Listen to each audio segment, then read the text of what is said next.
जहां पर सारे स्मॉल कैप फंड्स 3 महीने के अंदर, 6 महीने के अंदर 20% से लेकर 35% का एवरेज निकाल रहे हैं सिर्फ 3 महीने में। वहीं पर HDFC स्मॉल कैप फंड 0% का एवरेज निकाल रहा है 1 साल में। ना पॉजिटिव है ना नेगेटिव है, मतलब आप समझ लो बिल्कुल ना के बराबर रिटर्न दे रहे हैं। तो भाई ऐसा हो क्या गया कि HDFC स्मॉल कैप फंड अच्छा खासा चल रहा था, रिटर्न निकाल रहा था, एकदम से इस फंड के ऊपर ब्रेक लग गए। कहानी क्या है समझेंगे, तो इसलिए एंड तक बने रहिएगा। चैनल को सब्सक्राइब करके वीडियो को लाइक करके जाइएगा। तो कंप्यूटर स्क्रीन आपके सामने चालू हो चुकी है। सबसे पहले मैं आपको जो इसके रिटर्न्स है ना वो दिखाऊंगा कि इसके रिटर्न्स कैसे हैं। फंड का नाम आपके सामने है HDFC स्मॉल कैप फंड। बहुत निराश है इसके इन्वेस्टर्स। ये देखिए 1 साल का एवरेज 0.15%, बिल्कुल ना के बराबर है। बेंचमार्क 2.5% है, ये सिर्फ ना के बराबर है। 6 महीने में 4%, 3 महीने में 10% और 1 महीने में 0.25% का एवरेज। बहुत कम रिटर्न है। ऑलमोस्ट 1 साल से इसने रिटर्न निकाल कर दिया ही नहीं है। कहने का मतलब तो यही है ना। और HDFC की तरफ से जितनी भी इनकी स्कीम्स हैं सब अच्छा कर रही हैं, लेकिन ना जाने इस फंड को क्या हो गया है। हम चेक करेंगे इस वीडियो के अंदर कि हुआ क्या है। क्वेश्चन, ये जो आंसर है ना, ये जो क्वेश्चन है इसका आंसर ढूंढने की हम कोशिश करेंगे इसी वीडियो में, क्योंकि सबको आंसर चाहिए। तो भाई यहाँ पे तो कंडीशन बहुत खराब है। अब आगे चलते हैं, आगे समझते हैं कि फंड के अंदर प्रॉब्लम कहाँ आई है। उसके लिए सबसे पहले जो उसका पोर्टफोलियो है उसके ऊपर एक नजर डालेंगे। वहीं पर इसकी हेल्थ चेक होगी कि भाई हेल्थ इसकी खराब हुई क्यों है। सबसे पहली बात, 10% तो ये कैश होल्ड करके बैठे हुए हैं। यहाँ पर सबसे बड़ी प्रॉब्लम है, जिसकी वजह से रिटर्न्स कम निकल कर आ रहे हैं। फिर 90% की इक्विटी की हिस्सेदारी है, 83 स्टॉक्स है इसके अंदर। लार्ज कैप करीबन 8% है, मिड कैप 12% और स्मॉल कैप भी 79 to 80% के आसपास है। ऐसा नहीं है कि स्मॉल कैप की हिस्सेदारी कम हो, स्मॉल कैप की हिस्सेदारी भी काफी ज्यादा है, 80% के आसपास है। अब आगे चलते हैं। इंडस्ट्रियल सेक्टर 22% है, कंज्यूमर सेक्टर 19.5%, फाइनेंशियल सेक्टर है 12%, हेल्थ केयर 12%, मटेरियल 7.78% और टेक्नोलॉजी 5.77, कंज्यूमर स्टेबल्स 5%।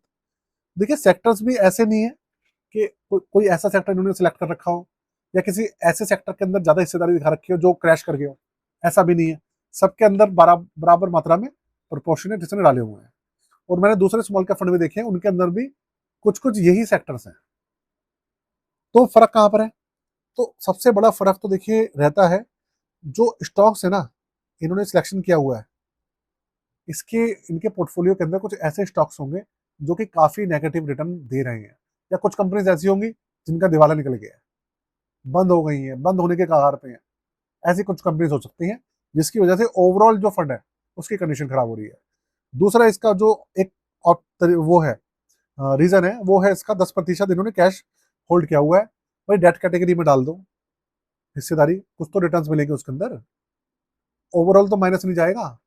लेकिन यहाँ पर भी वही कंडीशन खराब है, इन्होंने कैश बहुत समय से होल्ड करके बैठे हुए हैं, तो पैसा एक तरीके से इन्वेस्टर्स का ब्लॉक है। और आप समझिए ये फंड जो है छोटा मोटा फंड नहीं है, बहुत बड़ा फंड है ये।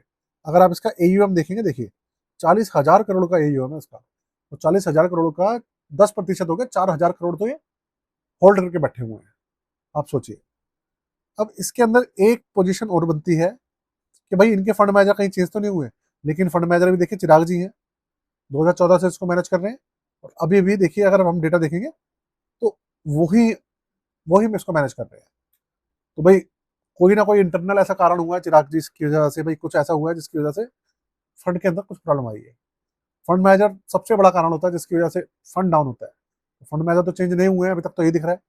बाकी हाँ एक ही कारण बचता है, एक तो कैश होल्ड करना और दूसरा स्टॉक्स का गलत सिलेक्शन इन्होंने कुछ कर दिया है।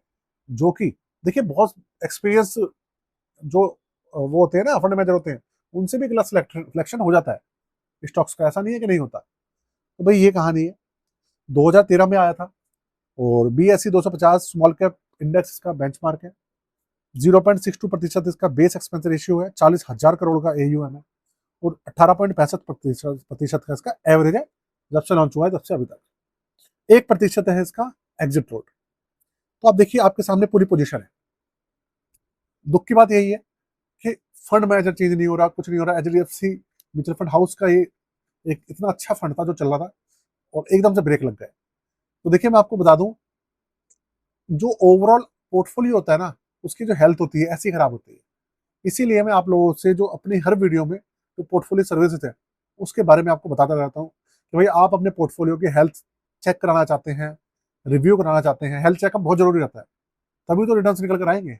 आप देखो, आप ये 0% के रिटर्न दे रहा है 1 साल से, अगर आपका पोर्टफोलियो भी ऐसे देगा तो आप सोचो क्या होगा आपका। तो भैया चेक करते रहना चाहिए। आप अपना पोर्टफोलियो बनवाना चाहें, रिव्यू कराना चाहें और रीबैलेंसिंग कराना चाहें तो सारी सर्विसेज मेंशन है यहाँ पे। चार्जेस सिर्फ 999 रुपये है। व्हाट्सअप नंबर भी यहाँ पर मेंशन है, आप स्क्रीन को रोक कर चेक कर सकते हैं और डिस्क्रिप्शन है वहाँ पर भी डिटेल्स मैंने दे रखी है। तो यही फायदा होता है रिव्यू कराने का दोस्तों। बहुत लोग कराते हैं रिव्यू, जिससे कि उनका जो ओवरऑल पोर्टफोलियो उनकी हेल्थ का पता चलती है और अच्छे रिटर्न्स निकाल कर वो लॉन्ग टर्म में दे, इसलिए करते हैं। तो चलिए, बाकी फंड की जो कंडीशन है देखिए, अभी तो ठीक नहीं चल रही है, कुछ समय बाद फिर से इसका चेक करेंगे, देखेंगे भाई कंडीशन थोड़ी ठीक हुई नहीं हुई। अभी तो आपको कोई भी डिसीजन लेना सही नहीं है, ठीक है ना। आप कोई गलत डिसीजन मत लीजिएगा, सिर्फ एक ही काम करना है, पेशेंस बनाए रखिएगा बस इस फंड के अंदर, ठीक है। बाकी आज के लिए दोस्तों, जय हिंद, वंदे मातरम।